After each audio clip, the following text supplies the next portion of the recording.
Bonsoir, nous sommes le jeudi 26 novembre. Merci de nous retrouver pour cette nouvelle édition du 7-8, le journal. Comme chaque jour, nous revenons sur l'actualité locale entourée de nos invités, mais également des journalistes de la rédaction. On commence tout de suite avec les titres de cette édition. La Chambre de commerce et d'industrie Versailles-Yvelines se penchait aujourd'hui sur le développement à l'international des PME et des TPE. Le département représente aujourd'hui 12% des exportations franciliennes, mais seulement 2% au niveau national. La fête du conte se poursuit à Saint-Quentin en Yvelines. Le programme et les enjeux du rendez-vous expliqués tout à l'heure avec en plateau Cécile Ferraton, responsable des médiathèques.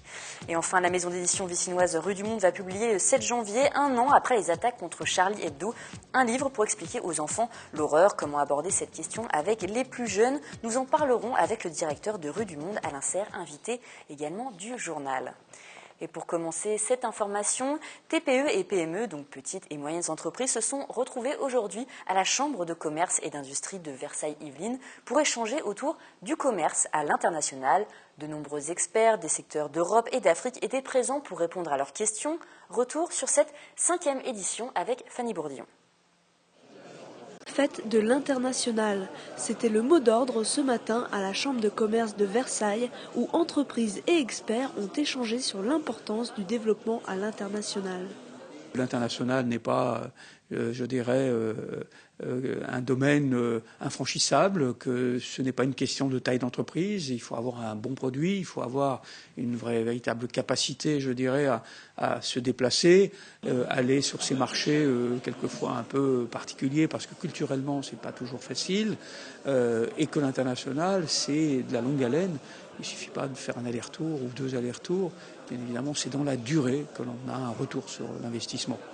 Cette année, pour cette 5e édition, l'accent a été mis sur l'Afrique, un continent au fort développement économique.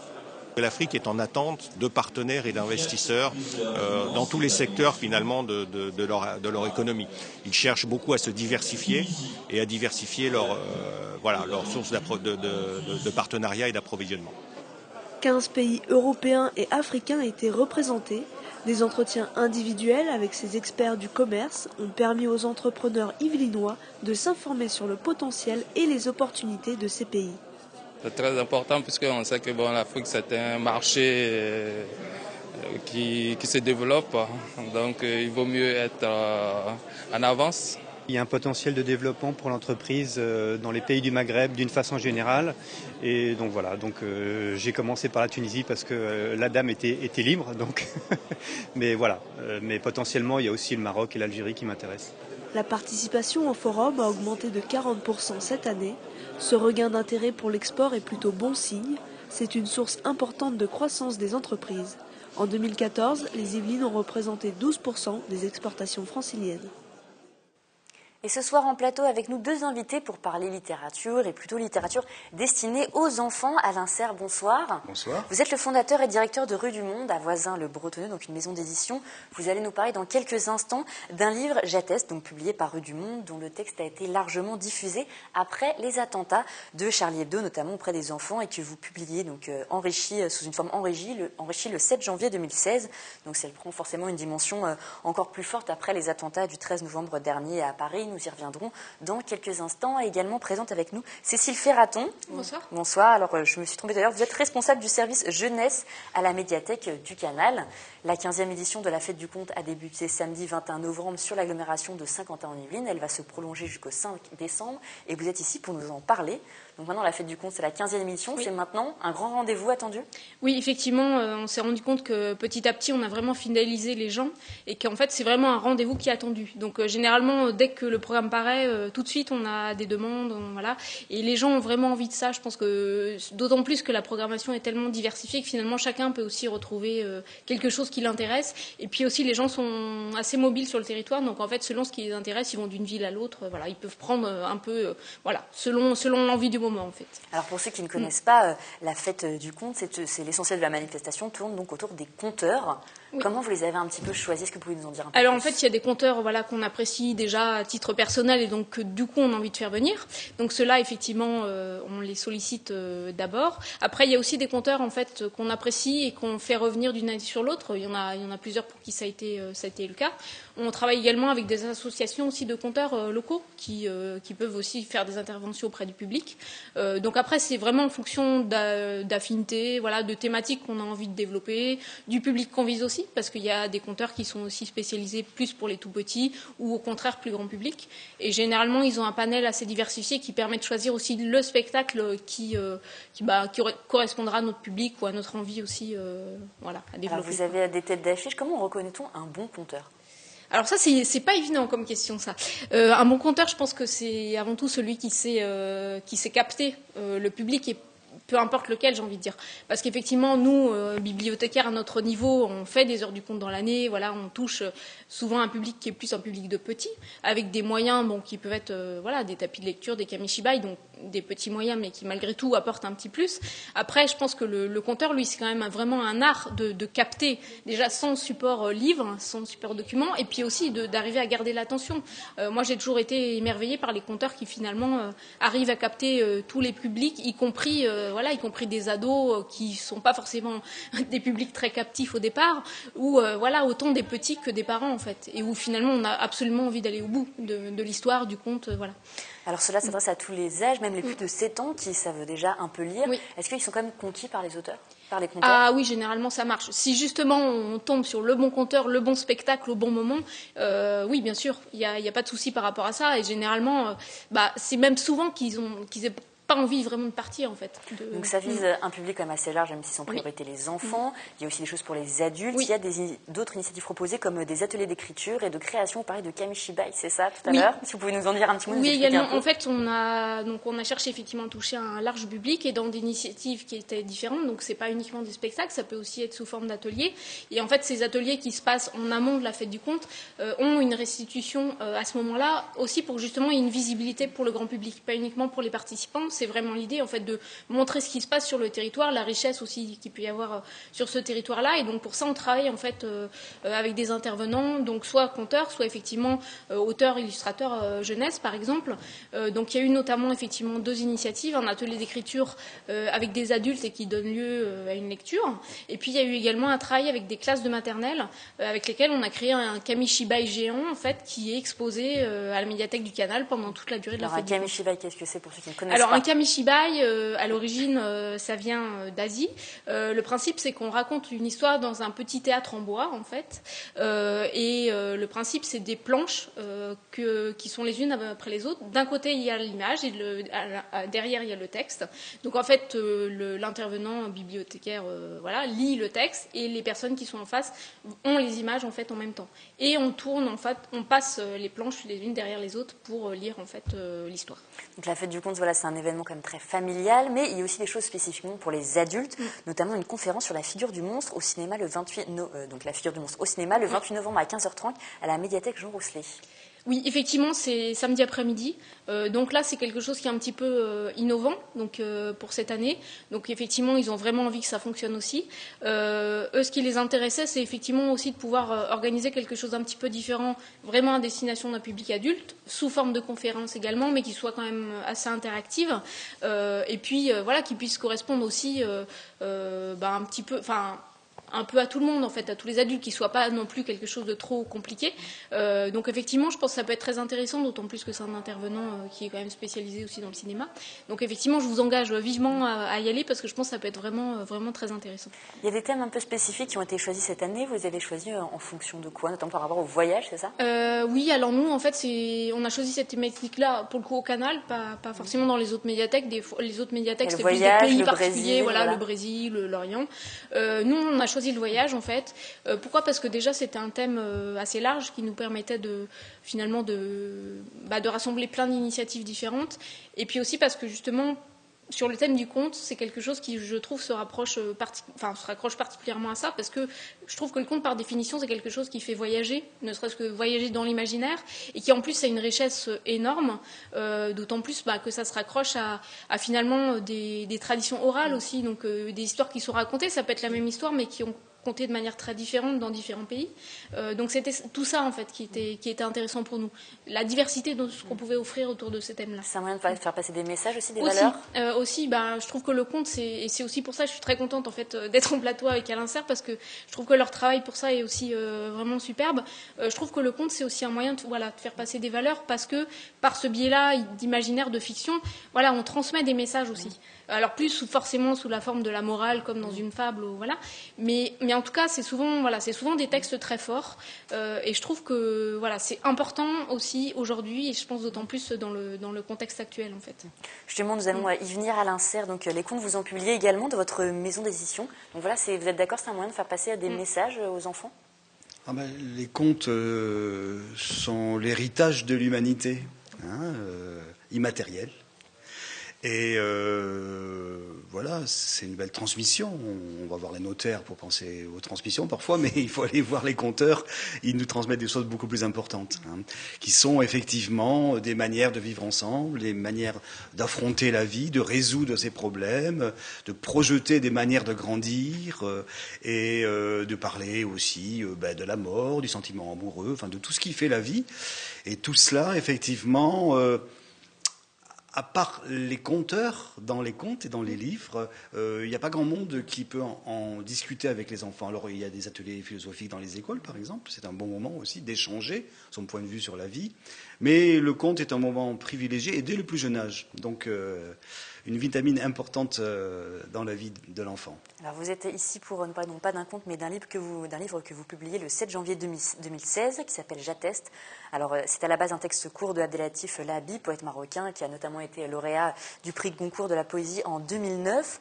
Ce livre prend une dimension donc encore plus forte, alors que la France a une nouvelle fois été victime d'attentats avec les événements du 13 novembre dernier à Paris, qui, je le rappelle, ont fait 130 morts et 452 blessés. Donc c'est un événement qui est difficile à expliquer aux enfants. Et justement, nous avons demandé si les livres sont-ils un moyen de parler de ces événements dramatiques. C'est ce que nous vous avons demandé. Regardez. Ça sera peut-être plus parlant qu'ils voyaient à la télé. Je pense que ça traumatise peut-être plus, que les images seraient peut-être moins fortes. Je crois pas, non, parce qu'un livre c'est trop général, il faut adapter son discours en fonction des interlocuteurs qu'on a et en fonction des enfants et de l'âge des enfants. Je pense oui que c'est une bonne idée parce que les enfants posent des questions sur les événements qui se sont produits et les livres pourraient être moins choquants que ce qui a été diffusé à la télé. Les parents en principe doivent leur expliquer, mais je pense qu'un livre en plus... ça ne devrait pas être mal. Moi, je le vois plutôt par le dialogue, mais c'est à cause de mon ancien métier d'enseignant. Le livre pourrait être très intéressant. Après, je pense pas qu'il est bon d'expliquer aux enfants de jeune âge, en tout cas, ce qui s'est passé, les attentats. Les enfants, bien évidemment, ont dû voir ou entendre ce qui s'était passé. Donc, une explication à leur niveau, d'une manière simple. C'est un peu aux parents. C'est un peu aux parents de l'extraire de ce milieu-là. C'est pas, un livre ne servira à rien du tout, à mon avis. Ce sont des sujets graves qui sont bien expliqués. Et bon, il faut que ça soit le bon vecteur, quoi. Alain Serre, alors une réaction justement après ces témoignages? Sur des sujets aussi forts, chacun voit midi à sa porte. Et chacun. Votre démarche, quelle était-elle quand vous avez publié ce texte? Notre démarche est justement, pour répondre à ce que certains disaient lors de ce petit reportage, permettre aux familles, aux enfants, aux écoles de discuter. Et pour ça, il faut un matériau. Et c'est vrai que le livre, qui prend une certaine distance avec l'info à flot sur les écrans, peut permettre de prendre du recul et de discuter ensemble. Il y a des photos qui ne vont pas du tout être des photos choquantes, bien évidemment. Parce que le livre est enrichi, le texte est enrichi, il y a des illustrations également. Ben oui, alors si vous voulez, le livre, il est constitué d'un poème très beau et très fort, d'un très grand poète francophone, originaire du Maroc, qui s'appelle Abdelatif Lahabi, un très grand monsieur, et il nous offre un regard sur les événements qui dépasse les événements. Et justement, avec les enfants, il nous faut dépasser les événements, voir ce qu'il y a d'essentiel, ce qu'il y a autour aussi, que ça occulte pas tous ceux qui agissent pour la paix, pour la nature dans le pays, sur la planète. Il y a plein de choses positives qui pourraient être occultées dans la tête d'un gamin. Or, on l'a fait venir au monde pour grandir en toute liberté et pour se construire, pas pour l'inquiéter. Donc nos livres sont là pour donner l'occasion aux enfants, aux familles, de décrypter un petit peu tout cela, de prendre de la distance et peut-être grâce au travail des poètes, des artistes, de prendre un petit peu d'air. Alors, je voulais juste amener une petite précision. Le livre devait sortir pour l'anniversaire des événements de Charlie Hebdo en janvier, effectivement, mais nous allons réussir à le sortir pour le prochain salon du livre de Montreuil, c'est-à-dire la semaine prochaine, incluant toutes les informations sur les événements qui viennent de se passer. C'est une prouesse éditoriale et que nous réussissons grâce à notre équipe à Rue du Monde, qui travaille à Voisin-le-Bretonneux, comme vous le disiez, et grâce aux imprimeurs et aux relieurs qui ont voulu, compte tenu des faits, se mobiliser pour que le livre soit prêt pour ce grand rendez-vous annuel du livre jeunesse à Montreuil. C'était important pour vous de prendre position parce que c'est vrai qu'il y a, je pense, peu de maisons d'édition jeunesse qui ont décidé de sortir ce genre de livre aussi vite. Je crois, et c'est vrai que beaucoup de gens nous attendent sur ce sujet parce que c'est un petit peu la patte de la maison aussi. Si on est parfois dans des contes, dans de l'imaginaire, on est aussi très souvent sur ce qui pose problème sur la planète. Comme par exemple ce livre qu'on vient de sortir aussi à propos de Malala, une belle figure, donc prix Nobel de la paix, qui se bat pour le droit des filles à l'école et qui n'est pas sans rapport avec ce qu'on vient de vivre, puisque c'est une jeune musulmane, elle a 18 ans, elle est pakistanaise et elle a failli mourir sous les balles des talibans. Elle se bat, elle aussi, contre l'intégrisme. Et cela doit nous aider à justement agir ensemble pour qu'il n'y ait pas d'amalgame de faits dans le pays et pour qu'on discerne bien les choses. On se bat contre des gens qui ont commis ces crimes, qui sont des terroristes et qui sont loin d'être des musulmans. Alors j'ai eu la chance de parcourir ce livre. Vraiment, c'est vraiment un très beau livre à conseiller vraiment aux enfants. Votre seconde actualité, c'est que vous participez justement donc, au salon du livre de presse et jeunesse de Montreuil qui se déroule du 2 au 7 décembre. Ce livre sera proposé, il y aura aussi des nouveautés. Bien sûr, ce livre sera présent. Les auteurs seront présentes, en l'occurrence, pour dédicacer leurs ouvrages. Donc le Salon de Montreuil, c'est un grand rendez-vous pour échanger ensemble, pour rencontrer les créateurs. On se régale quant au salon. J'espère que les événements n'ont pas trop dissuadé les familles de venir nous voir au salon. C'est un très beau moment. Et faire de ces propres gamins des enfants dévoreurs de livres, c'est quand même une belle réussite dans son éducation. Vous montrez Lettres ouvertes à tous les terriens. Voilà, c'est un livre qu'on sort là, de prise de parole d'enfants, justement, qui nous parlent de tout ce qui fait leur vie, leurs rêves, leur colère, de tout ce qui fait le monde. Il y a des lettres très graves et qui nous interpellent fortement sur la violence subie par certains au sein de leur famille, par exemple. Mais il y a aussi des lettres pleines de fantaisie qui nous font décoller. On n'écoute pas assez la parole des enfants. Vous voyez, sur la question des événements qui viennent de se dérouler, on se pose beaucoup la question, comment on va le dire aux enfants? Comment on va les protéger de tout cela? On devrait aussi se demander, qu'est-ce qu'ils ont à nous dire dans ces moments-là? Et est-ce qu'eux-mêmes ne sont pas dépositaires d'une parole, un peu par essence, d'une parole d'espoir, justement, qui peut nous faire du bien à nous aussi? Donc c'est un peu dans cet esprit qu'on a donné la parole à des centaines d'enfants. Et une petite précision, les droits d'auteur de ce livre seront remis à l'UNICEF, ce qui boucle la boucle. C'est un beau projet, ce sont des projets originaux, des livres assez originaux qui changent en fait de ce qu'on peut voir chez les enfants. Est-ce que c'est difficile pour une maison d'édition comme la vôtre d'exister parmi les grandes maisons d'édition plus connues? Oui, on peut le dire. Comment vous réussissez justement? C'est d'autant plus difficile aujourd'hui que la crise est là et que les familles ont moins de trésorerie, je dirais, pour acheter des livres. Donc on résiste, je crois, fort bien. Ça va faire 20 ans bientôt, l'année prochaine, que Rue du Monde existe. Et je dois le dire, je l'ai dit en face d'une personne très active dans le monde des médiathèques, on résiste beaucoup grâce aux enseignants et aux bibliothécaires qui apprécient beaucoup notre travail, qui s'en servent beaucoup.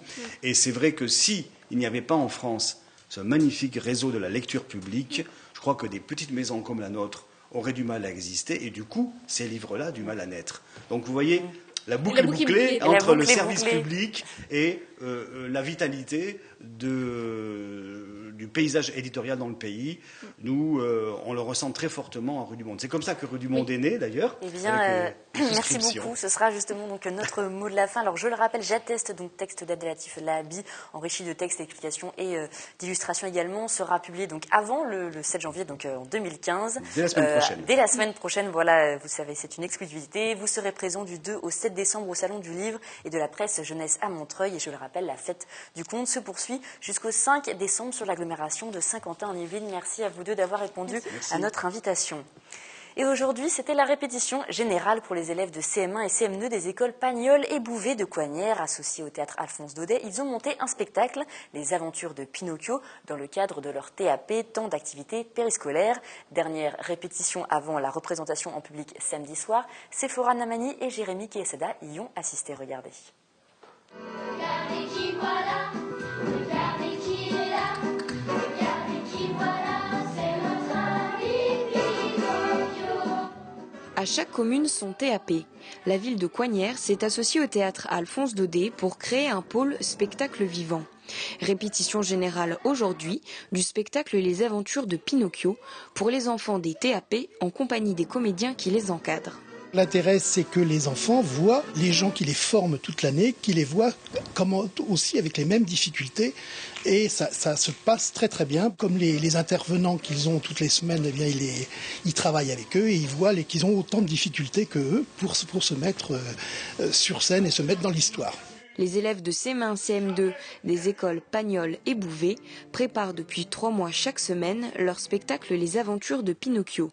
Un spectacle jeune public qui propose du chant, de la danse et du théâtre. La spontanéité, et c'est ça qui est très agréable là, c'est que les enfants sont très heureux, ils sont comme des poissons dans l'eau et ils jouent à jouer leur personnage. Et ça, je suis très très heureux de ça et moi je sais que et on prend tous un réel plaisir avec eux à partager ça. Après la répétition générale, représentation en public prévue les samedis 28 novembre et 5 décembre. Et comme chaque jeudi, c'est maintenant une tradition, la chronique sport avec notre journaliste sportif Mickaël Elmidoro. Bonsoir Mickaël. Bonsoir Florane. Du rugby pour débuter cette chronique sport. Chez les seniors, le Sky Rugby 2e de promotion d'honneur reçoit ce dimanche à 15h le leader Clermont pour le choc de cette 7e journée. Pour nous parler de cet événement, nous recevons sur ce plateau Thomas Payen, le coach des Saint-Quentinois. Bonsoir. Bonsoir. Alors, vous restez sur une très belle victoire le week-end dernier contre Fontenaisienne 25-10, une 5e victoire en 5 matchs. Est-ce qu'on peut dire que vous êtes prêts ? On est prêt, on est lancé, on est sur une bonne dynamique en tout cas, parce qu'on est invaincu depuis le début de la saison, que ce soit en équipe 1 et en équipe 2. Donc ça montre qu'on a un groupe étoffé qui répond présent. Maintenant, il y a un gros challenge qui nous attend ce week-end et je pense qu'on est prêt pour attendre Clermont. Et est-ce que vous craignez cette équipe ? C'est une équipe qui est forte. C'est un peu un l'ogre aussi de cette poule. Avec nous. Avec je pense qu'on est les 2 leaders de la poule, donc on est invaincus tous les 2. Donc il y a une raison. On est 2 équipes totalement différentes dans le style de jeu. Mais voilà, il y a une grosse confrontation qui nous attend, on se connaît bien, on a joué l'année dernière contre. Donc, et vous aviez gagné l'année dernière ? On avait gagné les 2 matchs, donc en espérant que ce soit la même cette année. Et est-ce qu'il faudra reproduire un petit peu le jeu que vous produisez au quotidien, c'est-à-dire redoublement de passes, vitesse, ou est-ce qu'il faudra peut-être un peu modifier votre jeu par rapport à ce match ? En étant plus solide peut-être défensivement. Faut garder notre force et ce mouvement justement, donc il faut qu'on garde ça. Après il faut qu'on soit en effet appliqué sur le jeu d'avant, sur la défense qui vont être des éléments super importants pour pouvoir répondre présent contre un club de Clermont qui est très organisé, très, très costaud devant, donc oui. Et est-ce que le classement final de cette poule se joue ce week-end, selon vous ? Le classement final, non. Après, psychologiquement, c'est vrai que c'est important d'aujourd'hui marquer notre empreinte vraiment sur la poule, montrer que le Sky Rugby est présent et prendre cette première place, ça serait peut-être un peu plus symbolique, mais c'est important pour nous et pour la suite de la saison. Et est-ce qu'il ne faudra pas peut-être jouer le match dans sa tête plusieurs fois, parce qu'on sait que c'est un match important ? Est-ce que les joueurs devront justement ne pas jouer le match dans leur tête avant de le jouer sur le terrain ? C'est vrai que le risque, c'est qu'on se mette la pression, on réfléchisse trop au match, à vouloir trop bien faire, à refaire le match la nuit d'avant. Aujourd'hui, on est dans une dynamique qui est positive, on est une équipe très jeune, donc ça peut être le piège, mais je pense qu'on vient sur le terrain pour prendre du plaisir, que les joueurs sont là pour prendre du plaisir, et du coup, faut transformer peut-être cette pression, ce petit stress en quelque chose de positif pour mettre encore plus d'engagement sur le terrain. Merci à vous d'être passé sur ce plateau. Le match donc entre le Sky Rugby et Clermont est programmé ce dimanche à 15h au stade du Bout-des-Clos, Florane. Et on quitte maintenant le ballon ovale pour le handball avec les féminines de Montigny-le-Bretonneux. Donc en National 1 féminine, les filles coachées par Philippe Létrange joueront ce samedi à 20h30 à domicile contre Aulnay en match en retard. Les Îles-Montagnes sont favorites sur cette 7e journée. Les handballeuses saint-quentinoises sont en forme. Elles viennent d'accrocher sur leur terrain Angoulême 32-32, un gros morceau de la division. Si vous voulez parier sur un match ce week-end, Florane, vous pouvez mettre une petite pièce sur les féminines de Montigny-le-Bretonneux. Écoutez mes conseils. C'est bien noté, Mickaël. Je prends note, j'écouterai vos conseils. Un dernier rendez-vous sport. Trappes jouera ce week-end pour tenter de reprendre la 2e place du classement.